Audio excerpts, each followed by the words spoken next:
If we find ourselves in a jam and we don't know what to do, it's always cool to imply the Bo Diddley rhythm. It actually shows up everywhere, in funk, in soul, in blues, and rock.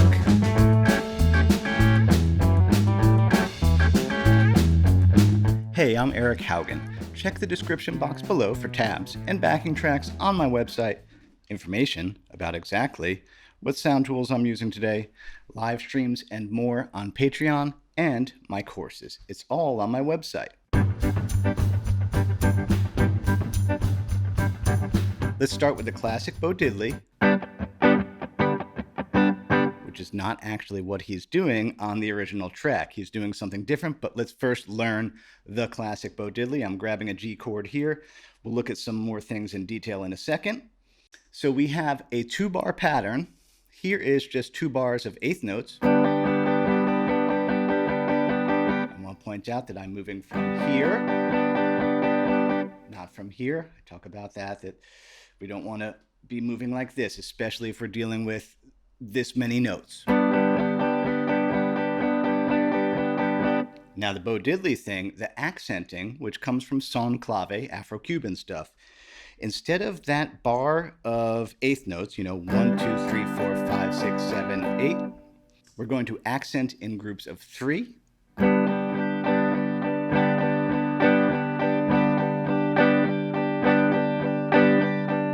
Tricky. Can you hear that? I'm going down 2, 3, up 2, 3, down 2, 3, up 2, 3, down 2, 3, up 2, 3. Which that's the thing, is groups of 3 against 4/4 time.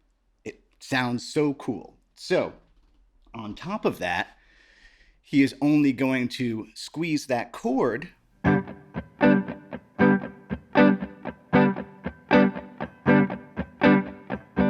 this way. Gotta get closer to the camera.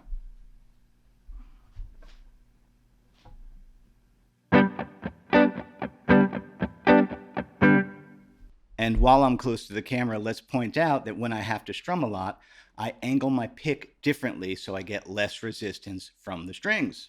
Instead of crossing super pointy, I roll back a little bit so I'm on the softer edge of the pick. It is a good idea when practicing this to get our foot tap in.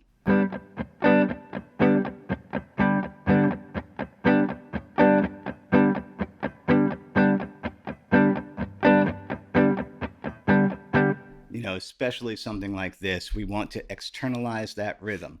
So the first bar of the pattern is 1, 2, 3, 1, 2, 3, 1, 2.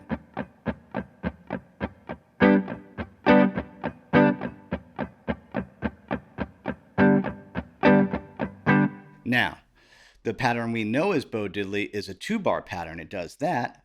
Ducka, ducka, ducka, duck, duck. Has 2 square on the downbeat. So there's actually only 1 accent on the upbeat. With the foot.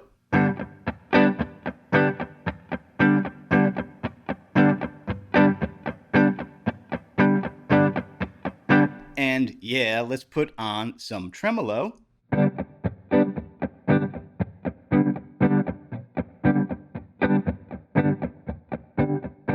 Now, Diddley, though, on the actual recording, he's putting that first accent in a weird spot. He's going.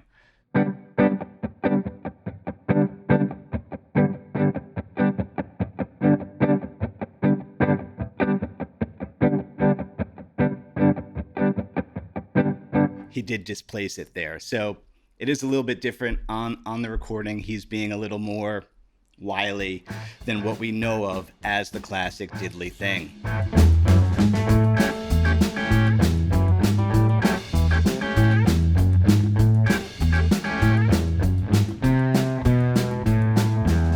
If you have a lot of overdrive, that might be too much. So a lot of times you'll hear this figure in a reduced version, like in Jeepster.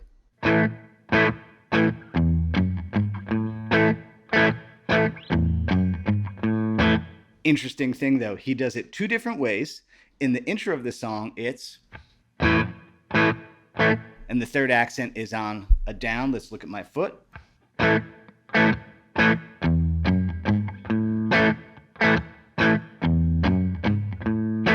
Throughout the verse, switches to an A7 chord. Well, there's like 3 guitars going, and he moves that accent 1/8 note earlier.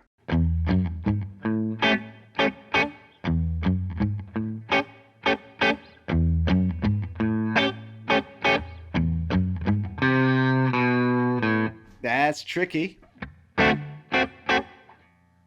Hangs on it.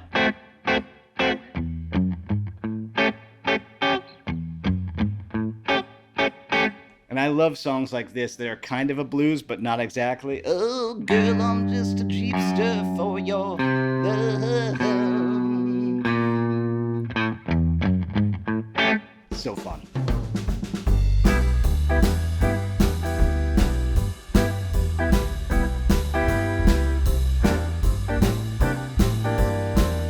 This is another one where the pattern is starting on beat 2 instead of beat 1.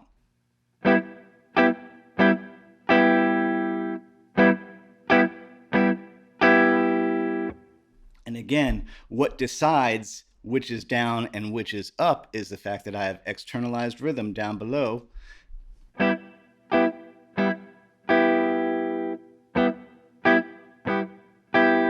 The downs tend to want to be on the down. The ups want to be on the up. I mean, I think you can get away with this one all downs. Let's see if it really would sound weird.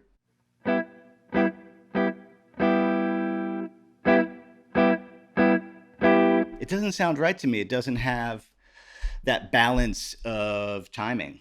And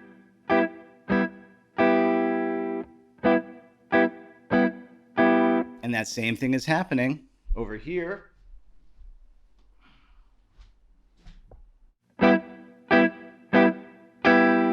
Where we are only squeezing the string when we want the chord to come out.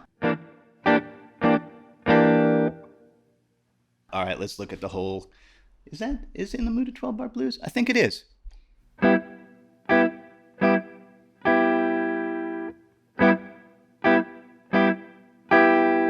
As a cool G6 chord, you know, we're going to a 4 chord. You could have done a full C9. But I'm assuming there's a bass player, so I don't need to play the root.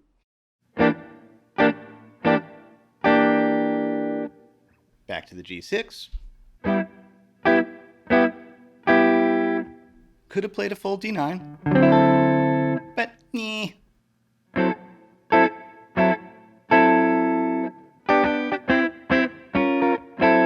So that turnaround is G. Then it's actually an A minor 7. And then it would have been an E flat 9 to the D9. The melody does stay on G, so that's so fun.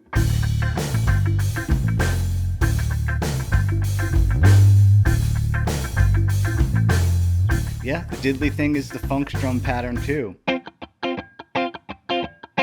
All right, let's get close to that because we got a lot of muting going on to get this. It's just 2 notes, and then there's a 3rd note that John puts in. My favorite Chili Peppers record. I love that record. The thumb is over the top, but he's just kind of there because the neck on the Mustang is so small. I'm only strumming the top 4 strings, not all 6.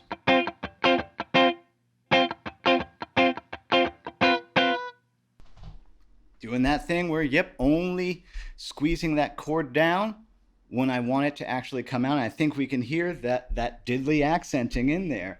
Let's get the foot going.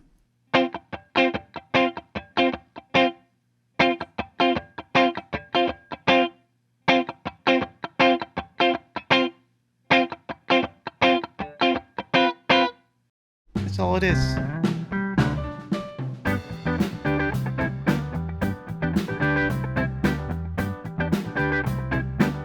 The groove for Soul Man for the verse is just G, C.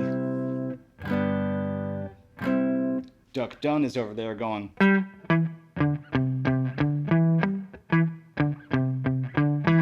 So yeah, the diddly will also get implied in bass lines.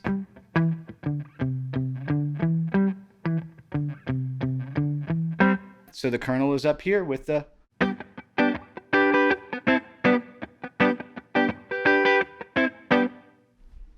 Again, pick, rotate,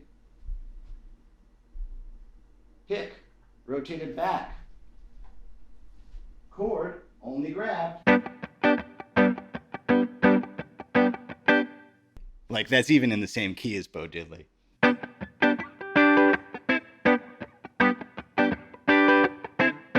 A lot of muting going on. You can see my thumb is over the top. But I'm not strumming those two strings, by the way. Like I'm not going, again, coming from here. Here, let's rotate that way.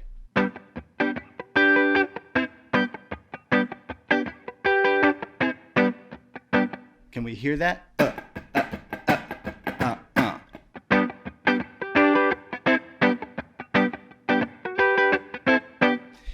If you were in a jam and you wanted to do something like that, you could even just reduce it down to...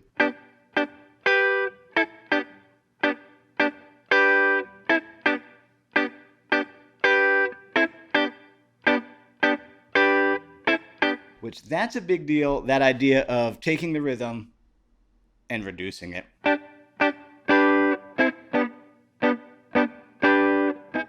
Honestly, if you were in a jam, you could get away with just going.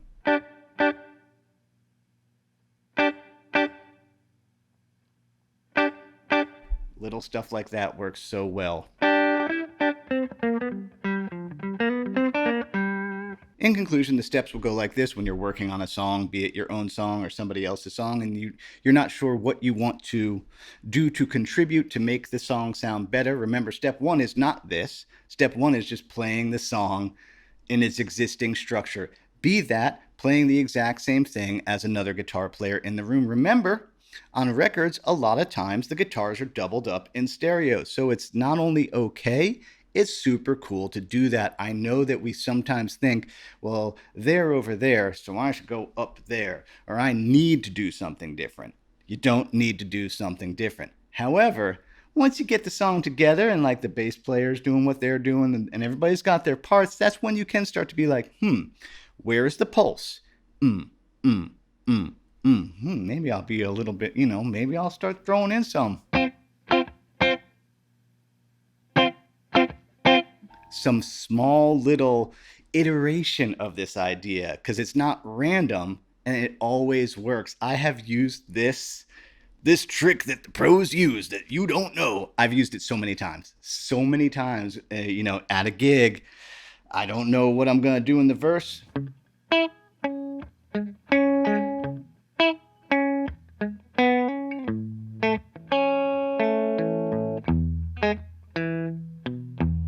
It doesn't get in the way. It doesn't distract too much, but it just creates a little bit of push and pull. I love it so much. I love guitar so much. Thank you so much to everybody who supports me in all the ways that you do. With the like, subscribe, and share, that stuff costs you nothing and helps YouTubers out immensely. That's why we're always talking about it, because it's just the way the software works.